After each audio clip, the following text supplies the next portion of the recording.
Hello everyone and thank you for joining me. Today I will be drawing with a interesting fountain pen, at least for me.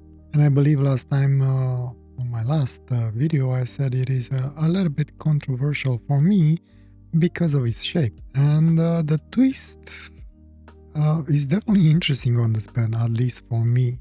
Personally, I'm not a big fan of triangular shaped pens or anything that you would use for writing or drawing. However, this one might be a little bit of an exception. First of all, it is a chunky fountain pen, so while you do have the three facets, I guess, on it that you hold on, they're not thin and your fingers can move a little bit on them while they're still forcing you in a specific hand position. And I think the chunkiness definitely goes in its favor from my perspective. The other thing that I think a lot of the triangular shaped fountain pens is missing is the actual twist. And it matters because once you're being forced in that hand position, as you're trying to write or draw with it, if it's just pure straight, so the nib is aligned with the actual V shape of the top of the section, at least for how I hold the pen, the nib will actually be at an angle. So basically one of the tines will be in more contact with the page. They're not going to be both straight on the page. With this one, the way it is and its design, as I hold it, it is perfectly square or perpendicular on the page, so you don't have a tine being more on the page than the other one.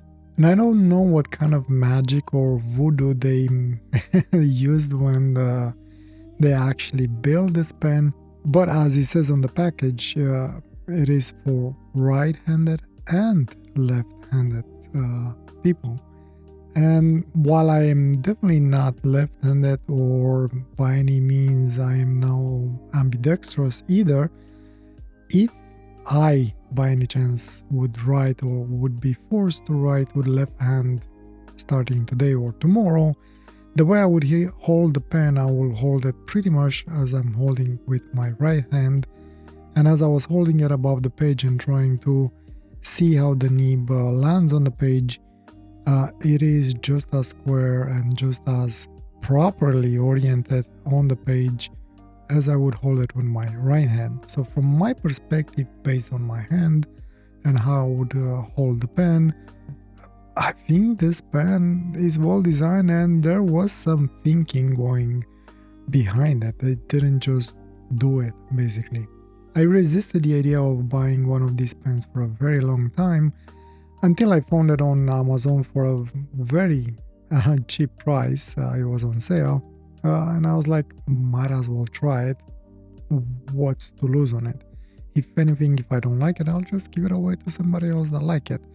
However, no giveaway, I like it. This one, I keep it. The only annoying part, I guess, is that it comes with a medium nib. Personally, I was not able to find anything on fine nib, at least not for the sale that I jumped on. If there are any fine nibs out there, please do let me know. I would love to try a fine nib. Because of the medium nib, which I mean in European terms, to me it's more of a broad nib, my writing and my drawing suffers. I do tend to write quite small, something that I'm actually avoiding to do when I'm doing the writing test, because then the letters will be very small. And I think because of that, my handwriting suffers a lot. I usually write way smaller than that. Maybe in one of the videos when I actually get an extra fine or a fine nib, I'll do my normal handwriting. And I mean, I'm not saying it's any better, but it's definitely not as worse, let me put it that way. Or at least I think it's not.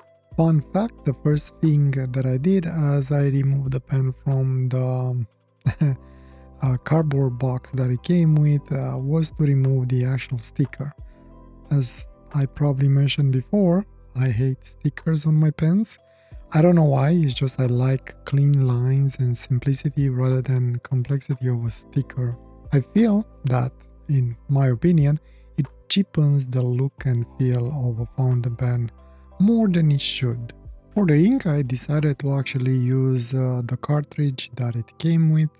It does not come with a converter. However, you could most probably, haven't tried, but I would assume, you could most probably use an international converter on it.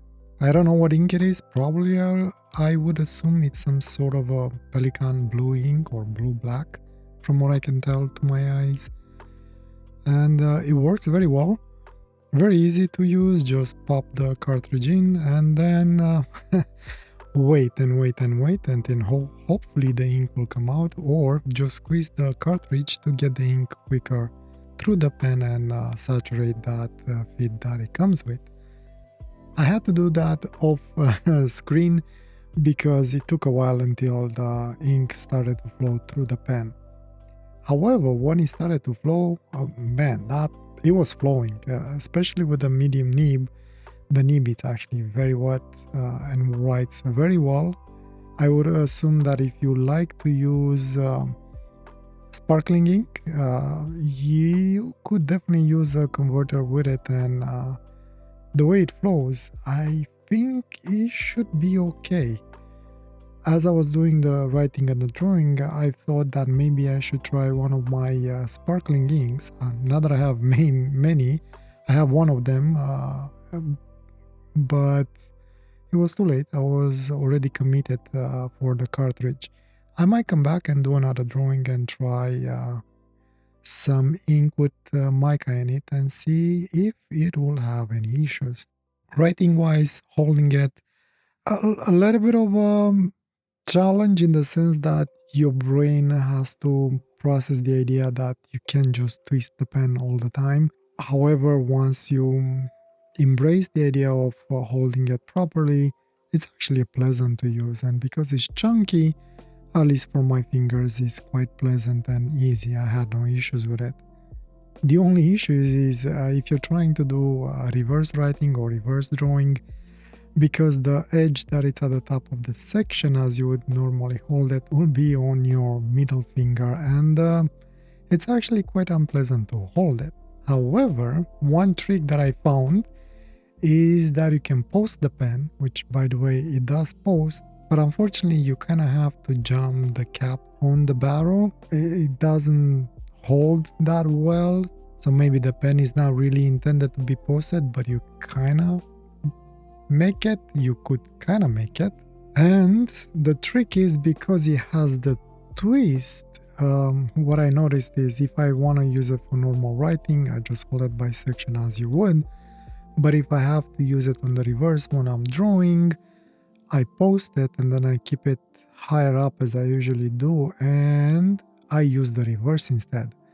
And as a twist, kind of a fun thing, on reverse, on the tripod side of things, posted, reverse turns to be perfectly perpendicular or straight on the page, again without having one of the tines lifted and then forcing you in a weird hand position to try and get them both down. So that was another cool aspect in my perspective on this pen. I wish though the posting will be a little bit better and you don't have to force the cap onto the barrel. So like I said, writing wise, writes very well, very juicy. Unfortunately it does skip if you move your hand very fast, as I was doing the flourishing. All those skippings were not because I was lifting the pen, it's just that for whatever reason ink doesn't seem to keep up as well. Now I would like to have another one in an extra fine nib if they do come. If they do come, please let me know. I'll try and find them and maybe eventually I'll get another one like that. I'm curious how would fine nib would work.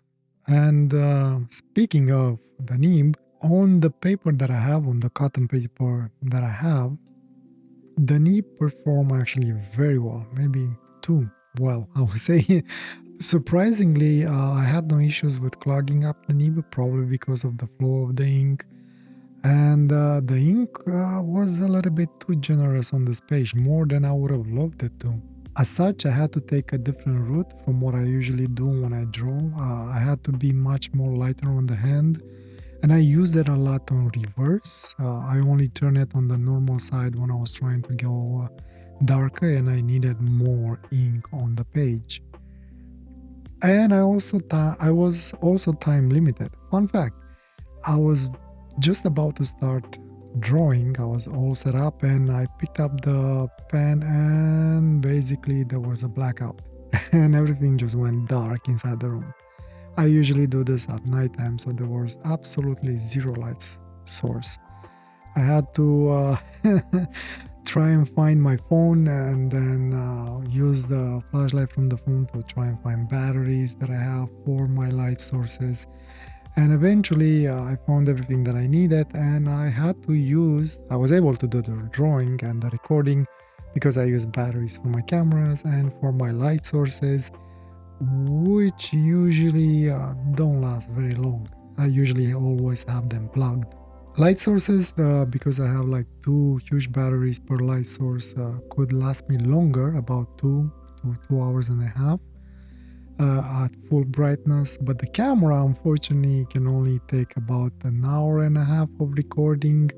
But because I have the 4K option on it and I'm recording on 4K, batteries are being consumed like crazy. I knew I had 2 more batteries, but unfortunately they'll be sitting on a shelf for so long. And to my displeased with Sony batteries, for whatever reason, they discharge themselves or they just sit on the shelf. So while I thought I might have enough batteries, turned out I only had 1 battery that lasted me about an hour. So I do have the video cut off a little bit here and there. One cool thing about recording a video while the power is out, everything it's the silence, it's so much more heavier. There's no hums, there's no pops, there's no clicks, there's nothing. It's just silence. And when I was drawing, I could clearly hear the nib scraping on the page, and it was actually quite pleasant and relaxing. I like it. I tried, and you've probably seen a little bit like a furry thing on the page. I was trying to see if I can record the nib on the page. I haven't tried it and do a video out of it. If I'm able to extract and have some good sound out of it, I might actually do like a short and post a short. I haven't done one of those for a while, and it will be more, I guess, of an ASMR or whatever it's called video, just to hear the nib on the page. Unfortunately, the mic that I have connected to the camera is not very good, and I only use it to sync sound with my better microphone if I have to. I might, but if SMR noises, pen on a paper, is something you'd be interested, if I ever get a chance to get a better microphone to pick up those noises, I will try and make more videos with just the sound of the nib on the page, or whatever instrument I am using at that time. Anyway, to close the video, fun pen. I like it more than I thought I would, and my only regret is that I didn't buy it any sooner. The other regret will be is, if it can be a regret, I don't have an extra fine or a fine nib. I would really love to try one. Try it out. You might like it. With that said, thanks a lot for joining me. Hopefully you enjoyed the video, and hopefully again I will see you next time. Take care. Wish you nothing but the best, wherever you are.